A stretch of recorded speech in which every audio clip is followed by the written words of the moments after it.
Questions without notice. The Leader of the Opposition. Thank you, Mr Speaker. My question is to the Prime Minister. New research by ANU published in today's media reveals that when the government's tax plans are compared to Labor's, the government's plan leaves households twice as many households worse off compared to Labor's plan, and that those that are worse off are those who can least afford it. Why is the Prime Minister targeting ordinary Australians who can least afford the government's plans? The Prime Minister has the question. Yes, I thank you, Mr Speaker. What the government is doing is fully funding the National Disability Insurance Scheme, something that the Labor Party used to believe in. The Labor Party used to be committed to it. The Labor Party used to argue that every Australian should pay a contribution towards it, and they increased the Medicare levy by 0.5% to do so. They used to support that. They called on us to support it, and we did. And now, this hypocrisy, this inconsistency, this cheap politics, seen as such by 3/4 of his own shadow cabinet, exposes the Leader of the Opposition for the political animal that he is, focused only on the tactics of the moment, regardless of the national interest. And he wants to talk about tax. Well, let's talk about tax.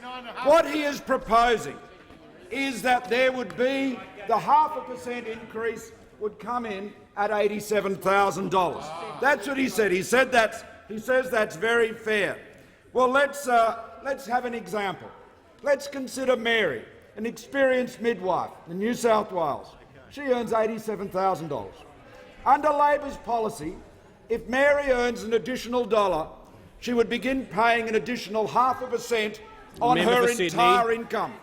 So on the additional $1 that Mary earns, she would pay an additional $435.39 in tax.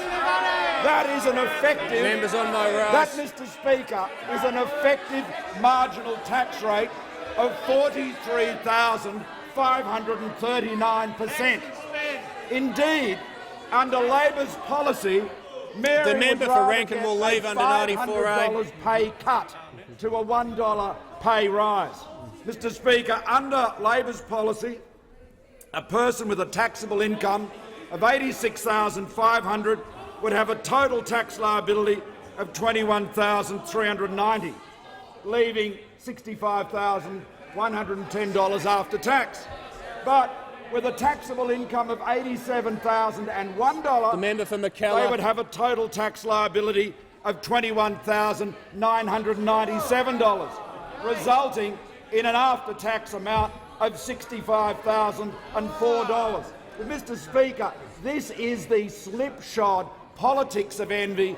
No economics, no equity, no judgment. No wonder Australians recognise this Leader of the Opposition is unfit to be Prime Minister of this nation.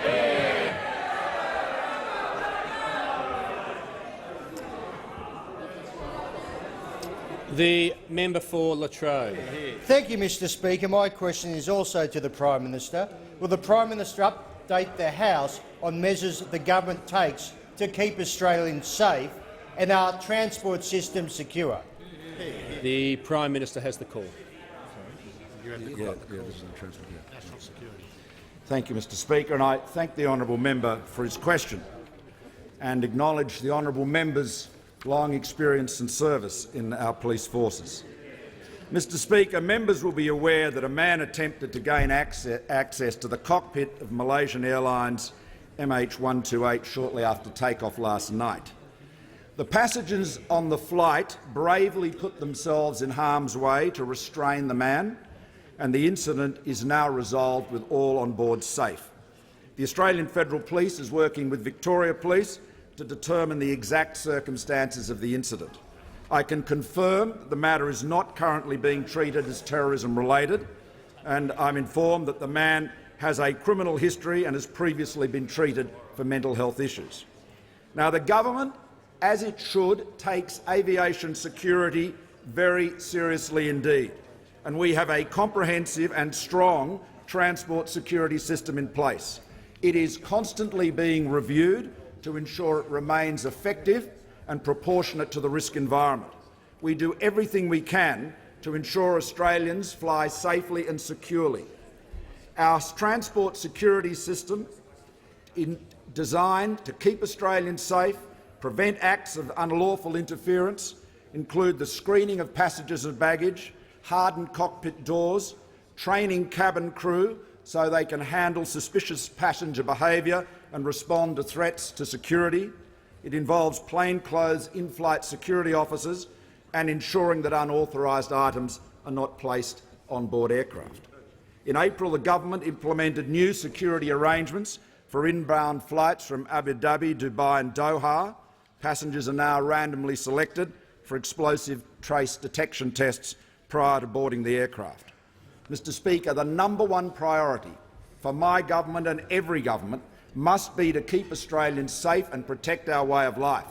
And that is why we're investing an additional $321 million to ensure the AFP has the specialist capabilities it needs to address the criminal and terrorist threats in the future.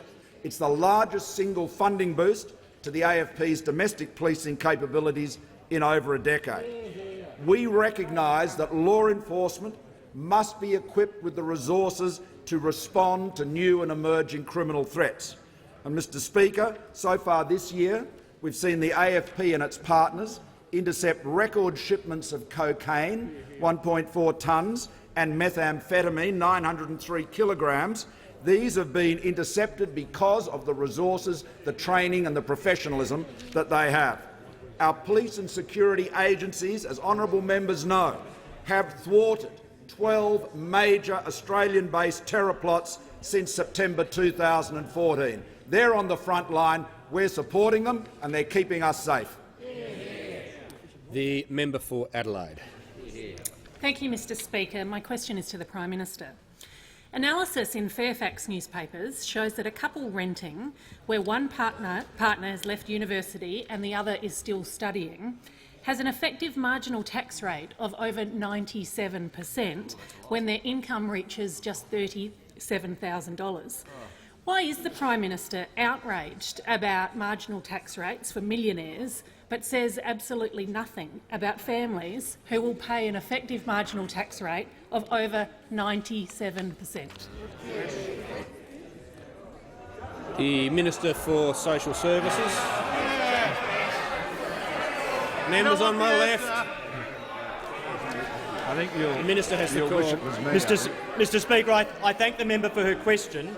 Mr Speaker, I thank the member for her question. I understand that she is speaking with respect to a report by the National Foundation for Australian Women that's been reported in the press. The effective marginal tax rate, Mr Speaker, of course, relates to two phenomena that might happen at the same time or very similar points in time when someone's income increases. They may face a new tax threshold or they may face a repayment threshold for something like a HEX debt, or indeed, as their income increases, they may also face the withdrawal of a benefit of some type inside the welfare system. It's obviously the case that even with high effective marginal tax rates, which very much existed under the system that we inherited from members opposite, very much to do with many of the complications in the welfare system, it is always desirable, Mr Speaker, it is always desirable that people are substituting income earned through employment in preference to income earned through welfare benefits. But with respect to the Minister for Social Security will resume his seat. The member for Adelaide on a point of order. Thank you, Mr Speaker. On direct relevance, No, the the member for Minister is Adelaide will answering resume her yesterday's— seat. The member for Adelaide will resume her seat. The member for Adelaide will leave under 94A. The Minister has the call. I'm not going to have members ignore me. I've made the point as clearly as I can. You're all very smart. I made the point. I asked her 3 times to resume her seat. The Minister has the call. So the member did refer to Mr Plunkett, and there's also Mr Jericho, and the NFAW's report, which was also cited yesterday by members opposite in Parliament, is based on research from those 2 individuals.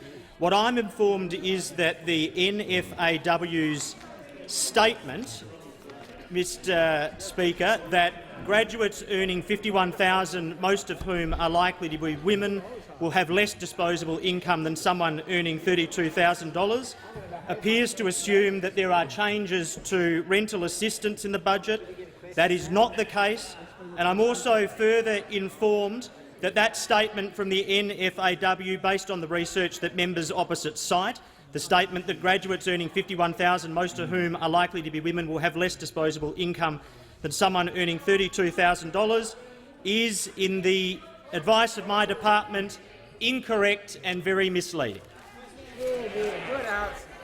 The member for Bennelong has the call. Thank you, Mr Speaker. My question is also to the Prime Minister, a popular man. Will the Prime Minister update the House on the steps the government is taking to guarantee and fund vital services such as education and the National Disability Insurance Scheme, including in my electorate Bennelong? Is the Prime Minister aware of any alternative approach? The Prime Minister has Thank you, Mr Speaker. I thank the honourable member for his question. Mr Speaker, schools in the honourable member's electorate of Bennelong will receive an extra $165 million in Commonwealth funding over the next decade. That is part of our record investment in schools, an extra $18.6 billion over the next decade. Now, we want every student in every region, in every town, in every part of the country, in every honourable member's electorate to get the very best start in life. They need a great education with great teachers in well-resourced schools. We don't just talk about giving a Gonski, as the honourable members opposite do. We're actually delivering on his recommendations. We are bringing the transparency, the consistency, the fairness, needs-based funding to the school issue. Labor treated this as a political game. They did 27 secret deals, all conflicting, all giving different outcomes, running around the country with no consistency, no transparency, no attention to the needs-based funding that the honourable member opposite said on 75 occasions was at the heart of his policy. And we've seen again and again that he substitutes rhetoric for substance. Australians know that we need to have a school funding system that is fair, that is transparent and delivers schools the resources they need. And right now, the honourable members opposite have not only voted against $18.6 billion of additional funding, they've not only sought to deny Australian schools that, they are also opposing fully funding the National Disability Insurance Scheme. They talked about that for years too. They talked about it with empathy. They talked about it with compassion. They talked about it with pride, but they did not pay the price of funding it. And, Mr Speaker, the honourable member, the Leader of the Opposition, as we all know, failed to deliver the funding that our schools need and that our disability insurance scheme needs. What we're doing is ensuring that every Australian with severe and permanent disabilities can access the services that they need, that parents with disabled children will know now and in the future and in the years ahead the funding is there. We're securing the future of the National Disability Insurance Scheme, just like we're securing the future of our schools. We've made the tough decisions. We're funding it. Labor should stop the politics, stop the complaining, stop the hypocrisy and back it. Has concluded. The member for McMahon. Thanks very much, Mr Speaker. My question is to the Prime Minister. Prime Minister, Labor's plan to protect low and middle income workers from a tax hike and keep the budget repair levy raises more revenue than the government over the medium term. Is the reason the Prime Minister is shouting about Labor's plan because it raises more money, or is he simply angry that Labor won't give millionaires a tax cut? The Treasurer has the call. Mr Speaker, I thank the Prime Minister for the opportunity to respond to the member's question.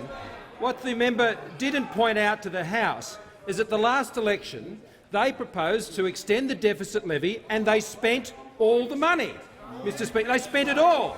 You don't get to spend money twice, Mr Speaker, which is what the Shadow Treasurer is suggesting he can do.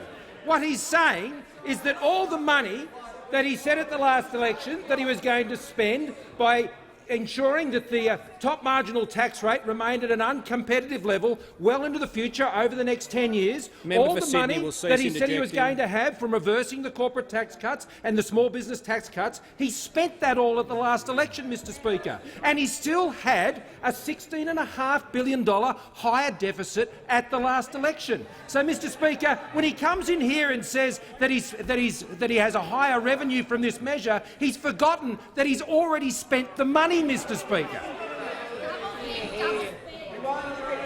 Members on my left, the member for Gorton, the manager of opposition business. The member for Kennedy has the call.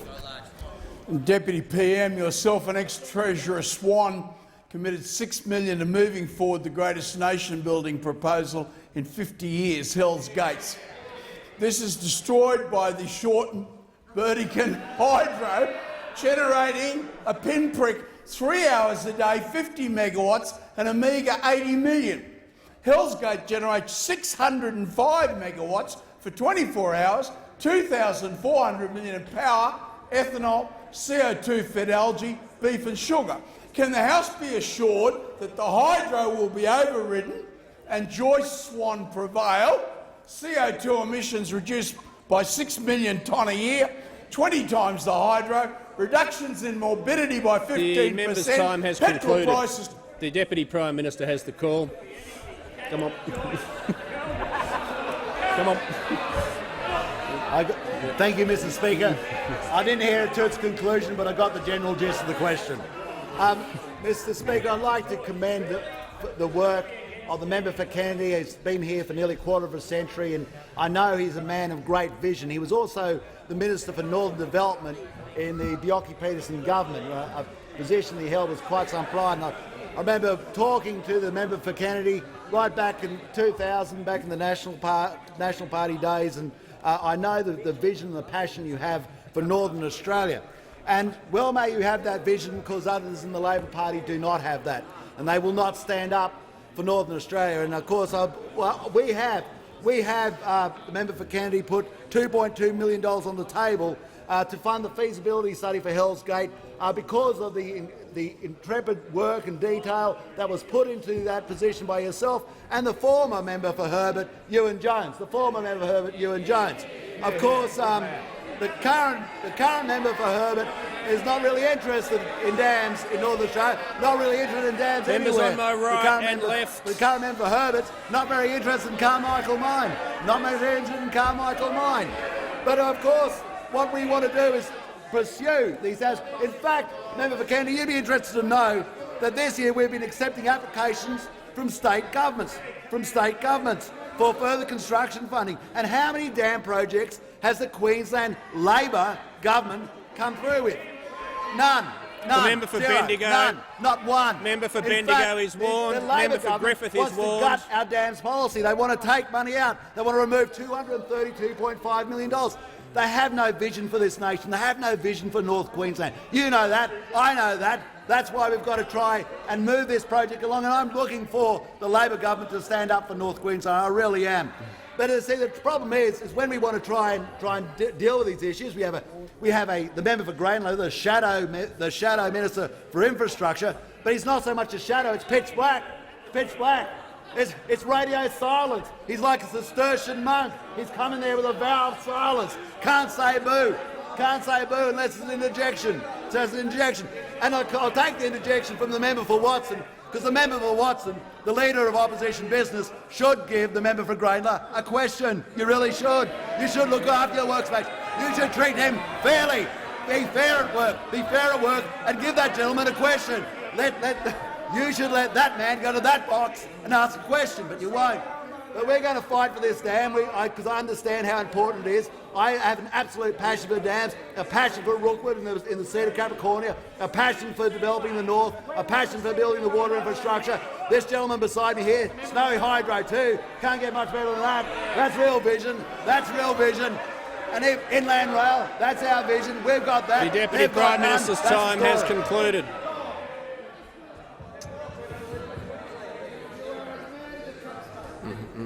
Member for Lingiari will cease interjecting. The members for Bendigo and Griffith have been warned. They seem to be interjecting in harmony. They'll be leaving in disharmony if they keep it up. The member for Ryde has the call. Thank you, Mr Speaker. My question is to the Treasurer. Will the Treasurer outline to the House the right choices the government is making in delivering fair, needs-based funding for all Australian students? Why does the government believe that it's important to sustainably pay for the spending commitments that we make to the Australian people? The Treasurer has the call. Thank you, Mr Speaker.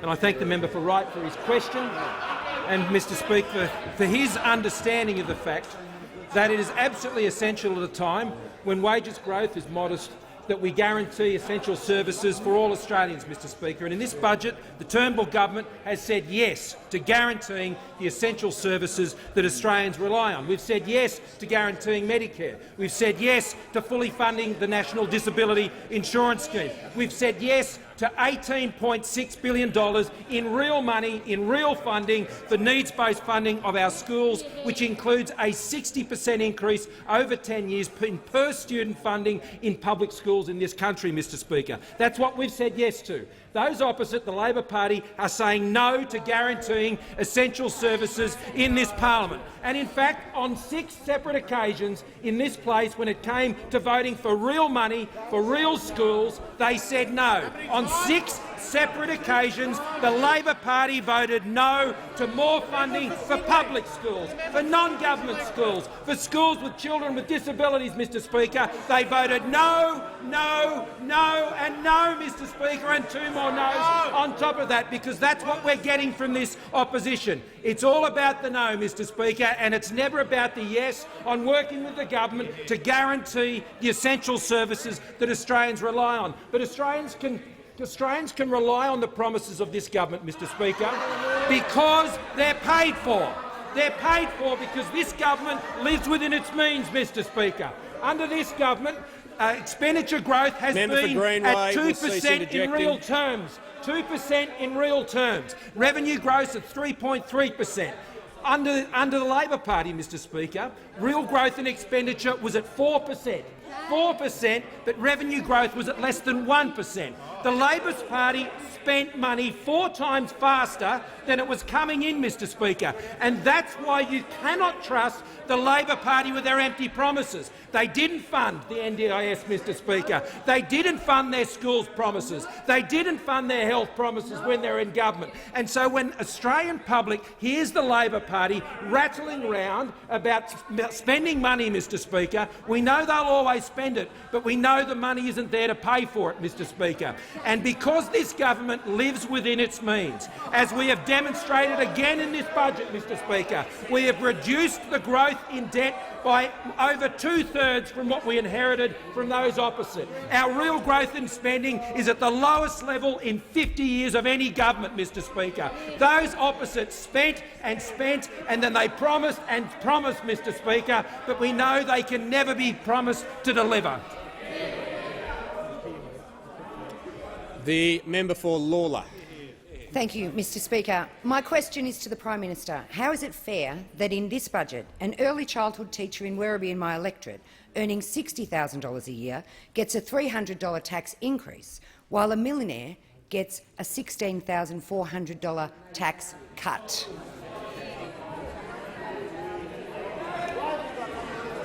Deputy Prime Minister. The Deputy Prime Minister will cease interjecting. The Prime Minister has the call. Well, I thank the honourable member for her question, and the honourable member will be well aware that what her party is proposing, what her leader is proposing, is going to provide an effective marginal tax rate for people on middle incomes, someone who earns $1 more than $87,000. This is not millionaires.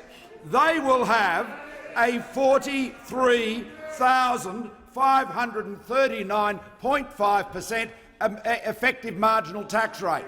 Basically, what Labor is proposing to do, and the honourable member should reflect on this, what it is doing is providing a massive disincentive for people to do an hour's extra work they could find themselves. They could find themselves, by force of circumstance, no choice of their own, earning $1 more and losing all of that and hundreds of dollars more in tax. That's what the Labor Party is doing. So they can go on about their millionaires as much as they like. The reality is Labor is punishing middle-income earners, middle-income Australians, the very Australians we're protecting and we protected with the tax cut delivered in last year's budget. But, Mr Speaker, I had reason today to read the speech of the Leader of the Opposition to CEDA, and there's some very familiar lines in it, Mr Speaker. He says, our challenge is what is the luck we make ourselves? How do we benefit from the Asian century? How do we make sure we don't fall behind to stay at the front of the pack? That's a good question, a very good question. But this is what his answer is. Uncompetitive tax rates, increasing the tax on Australian companies, making Australian companies pay more tax than all of the other countries benefiting from the Asian century. What he wants to do, at the same time as he poses these rhetorical questions, is provide answers that guarantee that Australia will not only not stay at the front of the pack, but fall right off the back of it. And that's the problem with Labor. They do not have a policy for jobs, they do not have a policy for investment, they do not have a policy for productivity, and if you don't have a policy that supports investment, then you are letting down the Australians today and for generations to come. And just as they have heedlessly imposed a massive disincentive for people on middle incomes to do a bit more work, so too for pure politics and the talk about millionaires and the politics of envy, what you're doing is putting a handbrake on growth and a handbrake on jobs. The member for Petrie. Well, thank you, Mr Speaker. My question is to the Minister for Social Services. Will the minister please update the House on the economic benefits expected from the National Disability Insurance Scheme? How will the government ensure these economic benefits are achieved by fully funding the National Disability Insurance Scheme? And, Minister, are there any alternative approaches? The Minister for Social Services. Mr Speaker, I thank the member for Petrie for his question, and as the member knows so well, the NDIS will provide a very large boost to jobs and growth, and helping people with a disability into the workforce is estimated to increase GDP by an additional $8 billion. The demand for disability services is growing rapidly as we roll out the NDIS. An estimated 60,000 more full-time workers will be required by 2020. The disability workforce is expected to more than double, from around 73,000 to 162,000 full-time jobs. I'm asked, of course, Mr Speaker, if there are any alternatives. The Labor Party now opposes the policy they used to support to fully fund the NDIS by a 0.5% increase in the Medicare levy. And as I've noted this week, we've found many voices, past and present, supporting our policy of funding the NDIS. Admittedly, the next one was a little hard to find, but boy was it worth waiting for. After diligent search, there it was. The minister knows the rules on I'm just about to read for it. After diligent search, there it was, nestled gently among the Phil Collins CDs in the bargain bin at the second-hand shop. There it appeared, a copy of the literary classic The Good Fight, Mr Speaker. Comrades, The Good Fight. And what it says at Chapter 20, Mr Speaker, is this: more savings were required to fund the NDIS. By May, we'd effectively ruled out every option except an addition to the Medicare levy. We needed to ensure the long-term sustainable funding for the scheme, and there was simply no other workable option. There was broad community acceptance that the NDIS was a worthwhile investment, less than $1 a day for someone on average wages. And Mr Speaker, the title of the chapter that we have this amazing exposition of coalition policy, the title of Chapter 20, Hanging Tough. Mr Speaker, Hanging Tough is not merely the second studio album by the American boy band New Kids on the Block. Hanging Tough is the language of the street that perfectly distills the unshakable commitment of the member for Lilly to fund the NDIS through the Medicare levy. Sadly, Mr Speaker, how is it hanging in 2016? Sadly, Mr Speaker, it's not hanging tough anymore. So we say to the member for Lilly, get tough, toughen up, join the good fight, support the NDIS. Members on my rights, the member for Parramatta has the call. Thank you, Speaker. My question is to the Prime Minister. The member for Parramatta will resume her seat. The member for Barker is warned.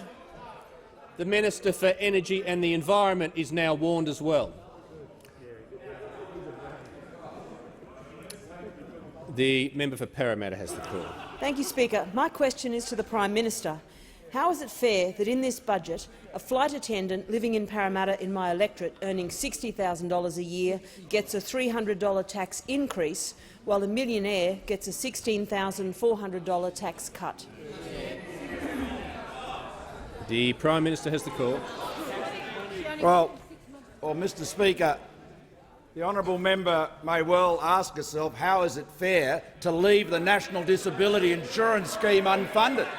How is it fair to say to the parents of disabled children in her electorate of Parramatta the money is not there? Because that's what her party has done. Failed to fund the NDIS. The minister has exposed the extraordinary hypocrisy of the member for Lilly when he talked about hanging tough and his commitment to funding it, and now quiet as a mouse there on the backbench, not standing up to do the right thing, which is to fund the NDIS. And the flight attendant on $60,000 in Parramatta would pay additional tax as part of the increase in the Medicare levy, and she and her family will be protected by the National Disability Insurance Scheme, and it will apply across the board in exactly the same way that her party's former leader, Julia Gillard, and her party's current leader, the member for Maribyrnong, said it should all those years ago. But, Mr Speaker, the truth of the matter is this. Labor talks about jobs, they talk about growth, they talk about equity. But invariably, the people that they hurt are middle-income Australians who are seeking to get ahead. And I want to draw the honourable member's attention to another passage from that memorable address by the Leader of the Opposition today. And he said, we're taking action on negative gearing and the capital gains discount, two unsustainably generous tax concessions which are distorting the housing market in favour of wealthy investors.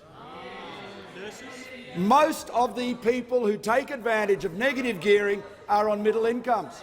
There are many more nurses than millionaires, many more teachers than QCs. The Prime Minister resume his seat. The member for Parramatta on a point of order. No, the member for Parramatta resume her seat. The Prime Minister has the call. Thank you, Mr Speaker.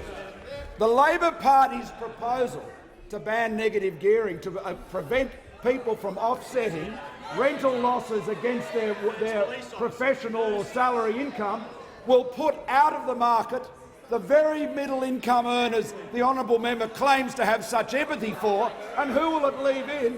Wealthy investors, because it will be the person with the investment income from other properties or stocks and shares and bonds that will continue under Labor's policy to be able to negatively gear. So the hypocrisy, the inconsistency, the economic illiteracy of the Labor Party writ large in this speech and in every speech by the Leader of the Opposition.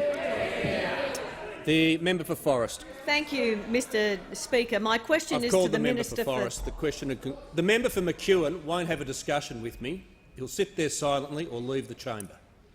The member for Cunningham will resume her seat. The member for Forrest has the call. Thank you, Mr Speaker. My question is to the Minister for Health. Will the minister outline to the House how the government is guaranteeing Medicare and fully funding the National Disability Insurance Scheme?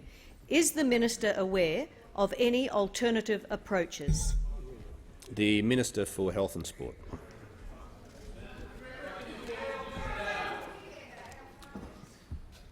The member for Lawlers Warren, the Minister for Health, has the call. Thank you very much, Mr Speaker, and I want to thank the member for Forrest. It was a real pleasure to join her at the Bunbury Regional Hospital only 2 weeks ago, where we saw the $4.8 million investment of the Commonwealth Government in guaranteeing pathology services for the people of Bunbury and the people of the South Coast. We saw an investment which allowed for additional services to be put back into the hospital and to the region. We also visited the South Coast Pharmacy, and at the South Coast Pharmacy we heard how the government's partnership with the Pharmacy Guild would be delivering more services for local residents directly through our support for Medicare and our support for the Pharmaceutical Benefit Scheme. Just today, the member was one of those who lent her support, and I've discussed this with her, for the Treasurer's bill to guarantee Medicare. We are guaranteeing Medicare with the bill that the Treasurer brought in today, not just for a short period of time, but forever. Beyond that, though, we are also guaranteeing the NDIS. And as part of the guarantee for the NDIS, I want to go back to the first time that a 0.5% levy was introduced.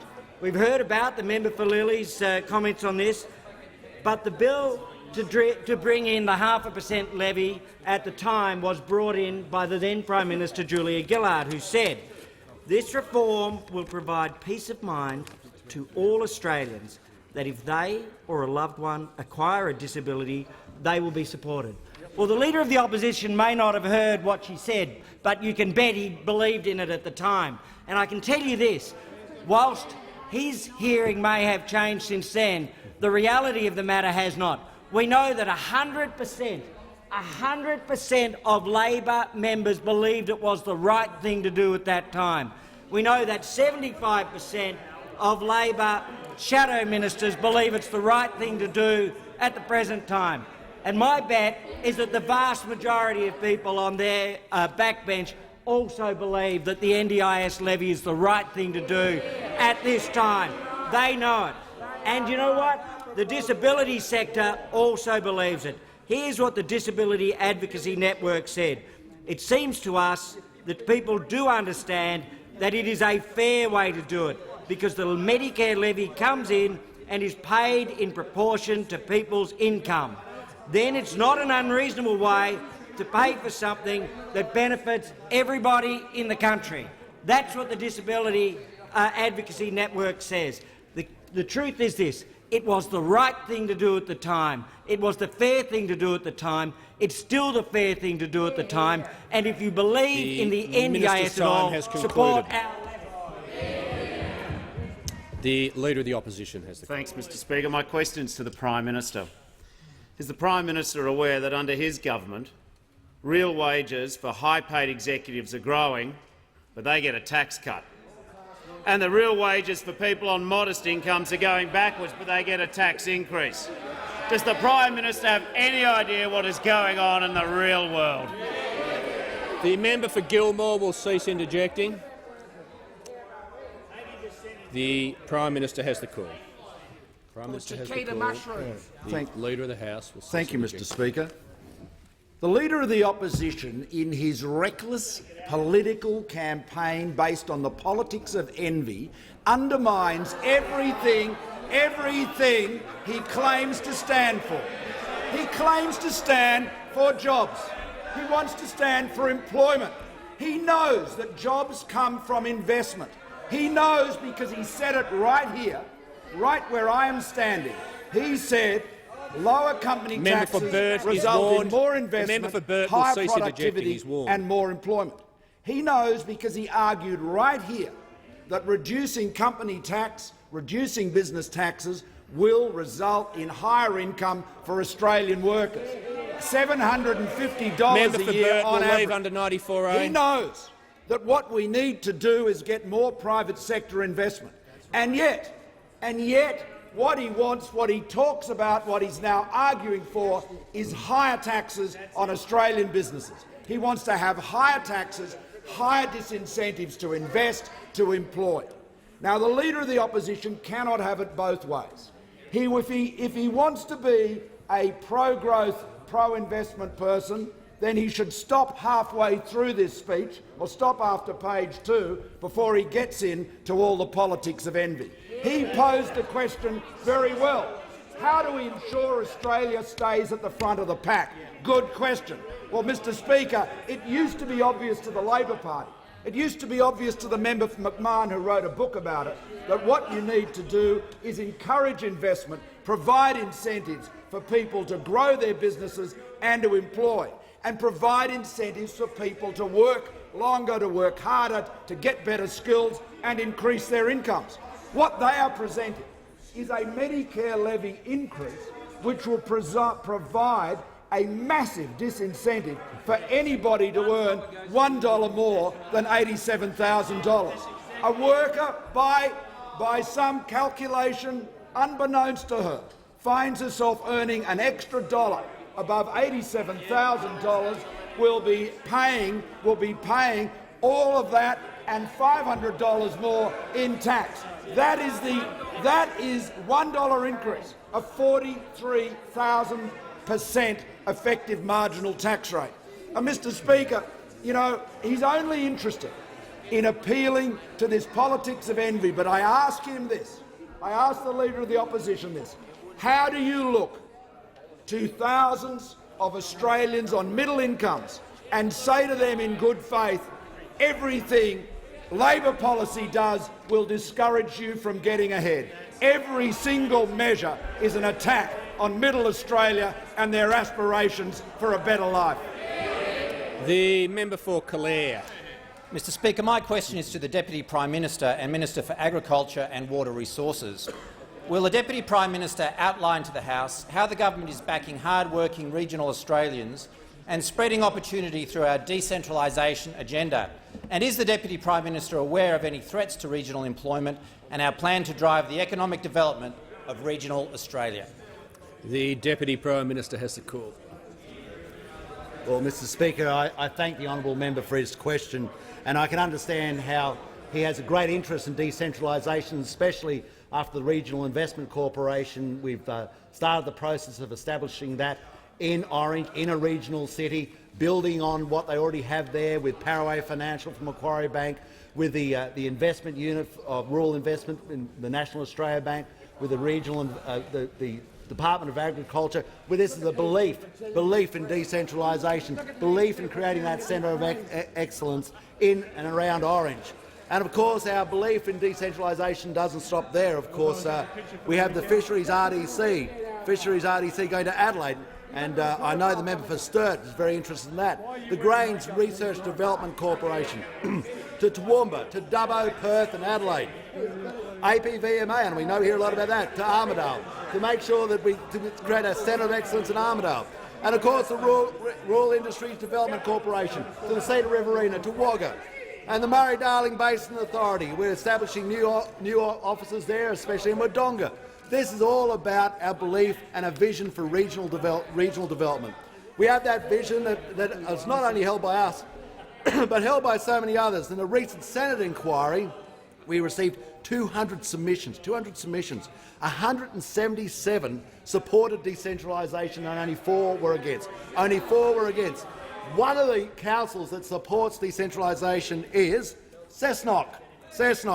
And this is what the Cessnock Council said in the member for Hunter seat. The Cessnock City Council is fully supportive and advocates strongly for decentralisation of government bodies to regional areas. This includes Commonwealth entities with agricultural policy and regulatory responsibilities.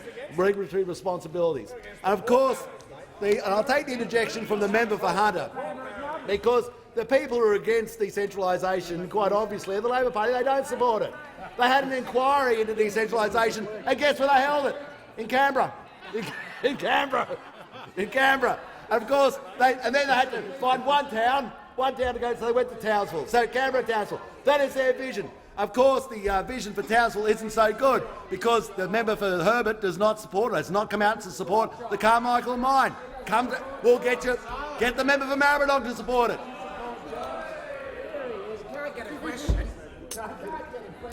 The Deputy Prime Minister, I was about to ask to resume his seat. I see he's already done so. The member for Hunter on a point of order. To be relevant, Mr Speaker, he has to mention the Armidale. member for Hunter needs to resume his seat.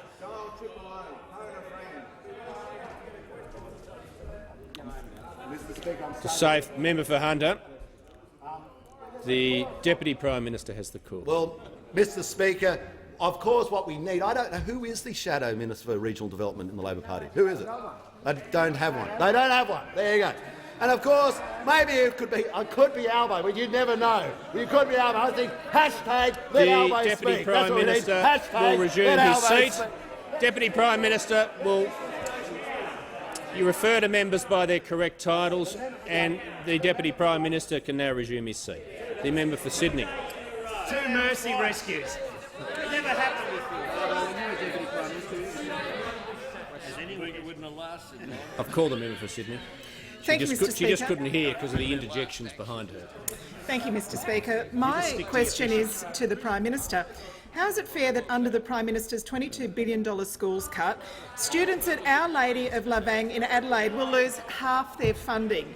Does the Prime Minister realise that all the students at this school have an intellectual disability, and many students have multiple disabilities including complex health, personal care and behavioural needs?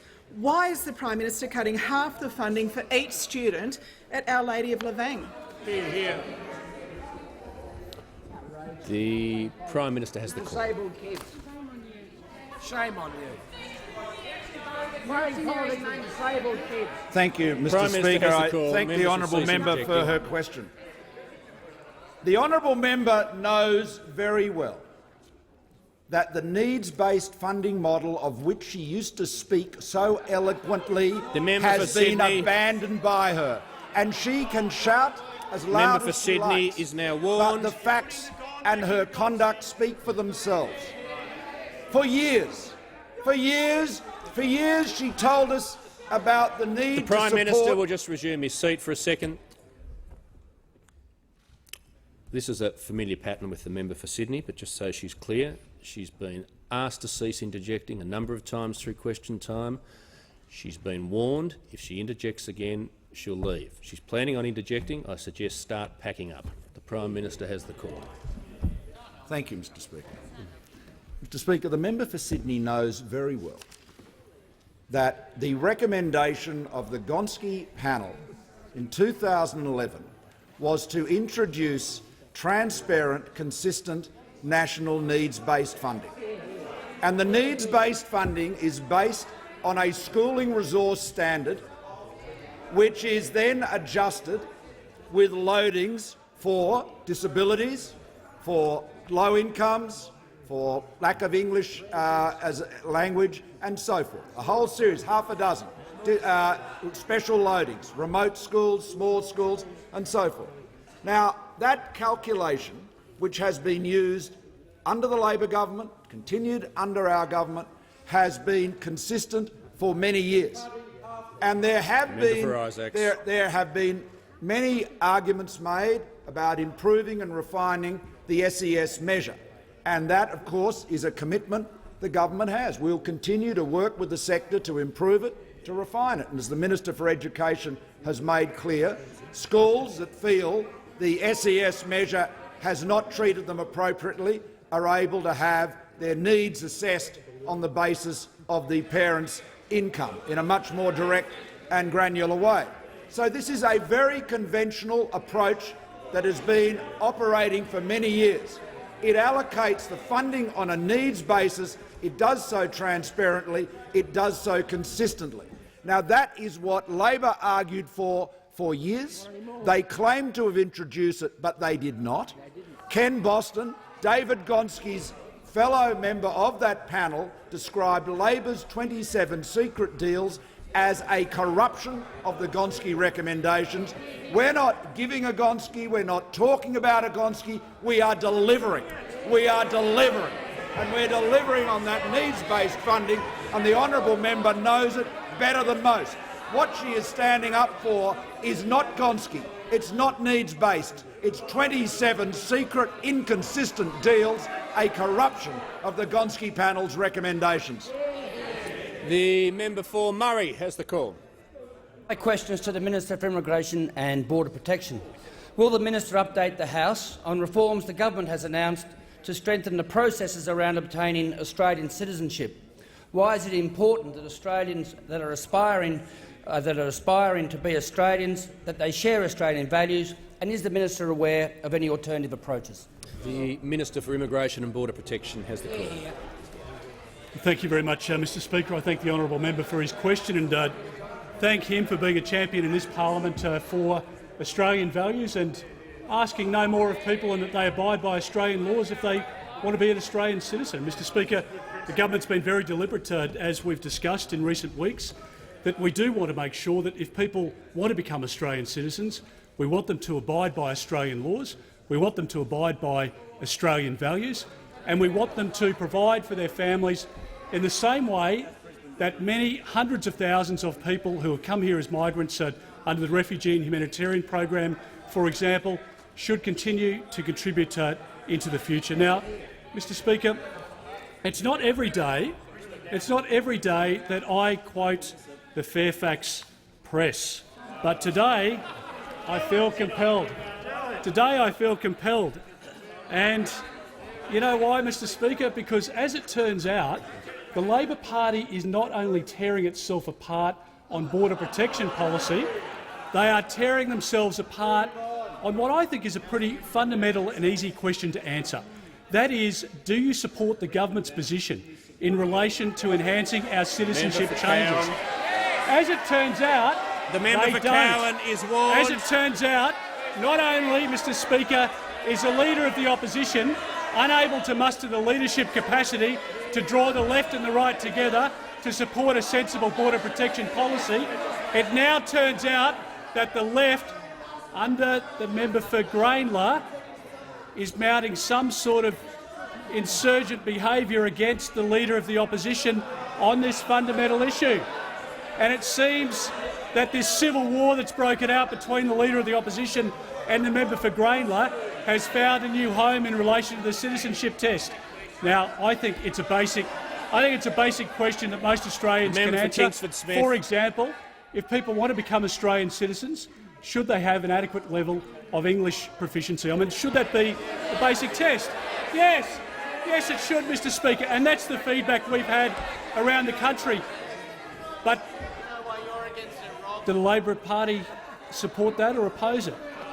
Well, some of them support it, but others oppose it.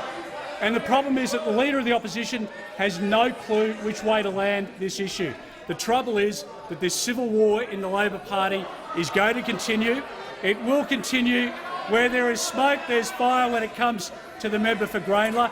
I like that he was cuddling up beside the Leader of the Opposition before for the photo for the Sunday or Saturday papers. He knows what's going on here, and he's fanning the fire. Most Australians are completely bewildered. They think this Leader of the Opposition is not the genuine bloke that he pretends to be.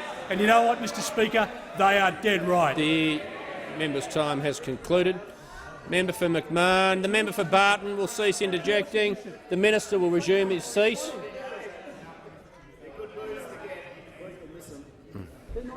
The minister will cease interjecting. I've already asked the member for Barton to cease interjecting.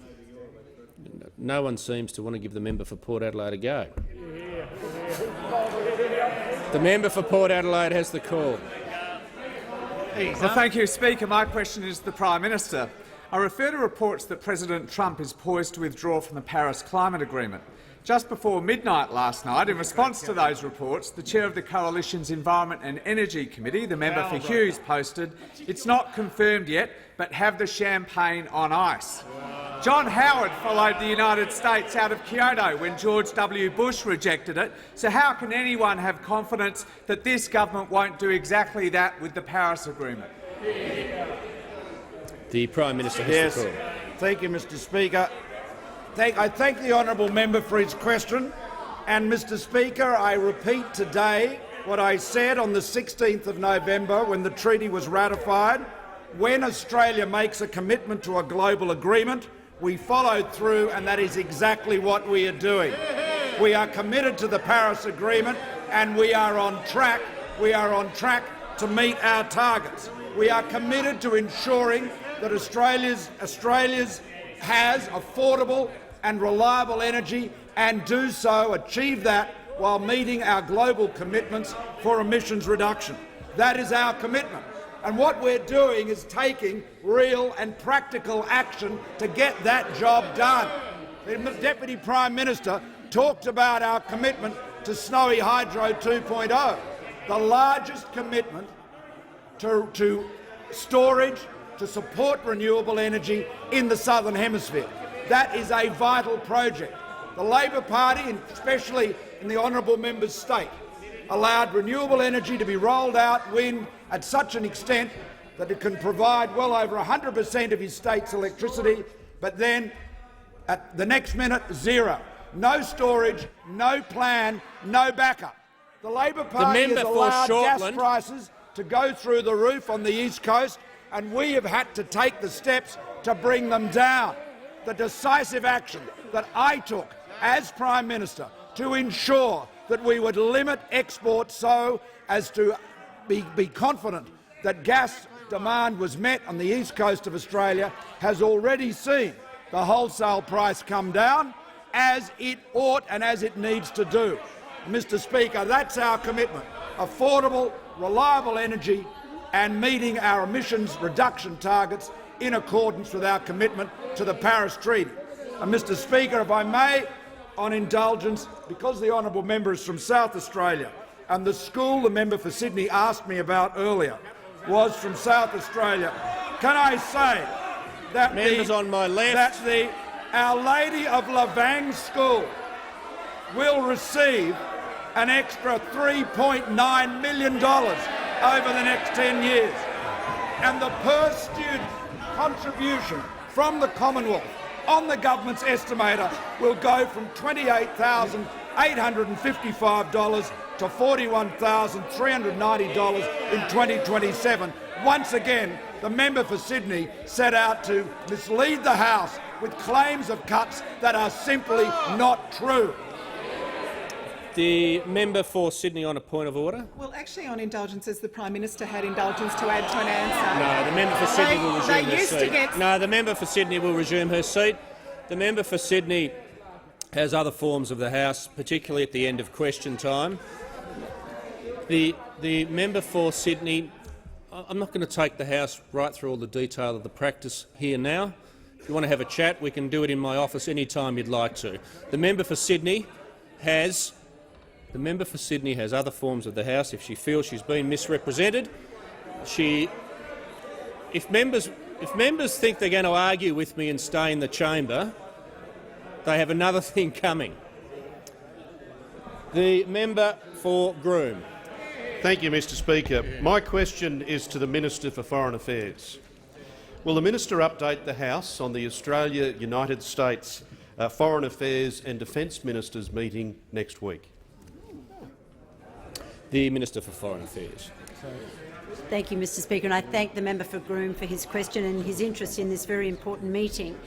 Next week, the Defence Minister, Senator Marise Payne, and I will host in Sydney US Secretary of State Rex Tillerson, US Secretary of Defence General Jim Mattis for the annual Australia-US ministerial consultations known as AUSMIN.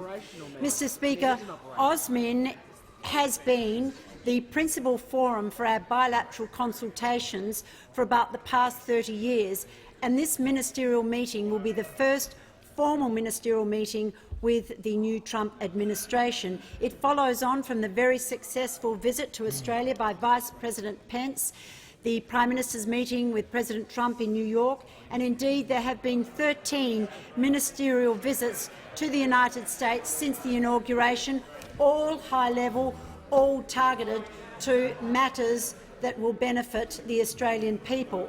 Mr. Speaker, AUSMIN builds on the very strong foundation of this long-standing bilateral relationship built up over 100 years and formalised in 1951 with the signing of the ANZUS Treaty by my distinguished predecessor, Foreign Minister Percy Spender, and US Secretary of State Dean Acheson. Mr Speaker, Defence Minister Payne and I will discuss with our US counterparts a wide range of matters of mutual interest and concern, particularly security issues involving North Korea, our cooperation in Afghanistan, Iraq and Syria, how we work together on countering terrorism, on defeating ISIS, our intelligence sharing for the benefit of our citizens and our region. Mr Speaker, Australia and the United States are like-minded in our commitment to defend the international rules-based order, and we work together exceedingly well and very closely in regional forums including APEC, and I'm delighted to hear that President Trump will be at the East Asia Summit in Manila in November. Mr Speaker, few countries can claim to be as close as Australia and the United States. Few countries are more important to Australia than the United States, our strongest and closest strategic and defence partner, the source of the greatest amount of foreign direct investment, and indeed the United States is our second largest trading partner. Together we work closely for the peace, prosperity and stability of our region, and AUSMIN provides a very valuable opportunity for the Defence Minister and the Foreign Ministers of the United States and the Defence Minister of the United States to share perspectives, to share insights, not only for the benefit of the Australian people and the citizens of the United States, but for our region and globally. The Prime Minister. Thank you, Mr Speaker. I ask that further questions be placed on the notice.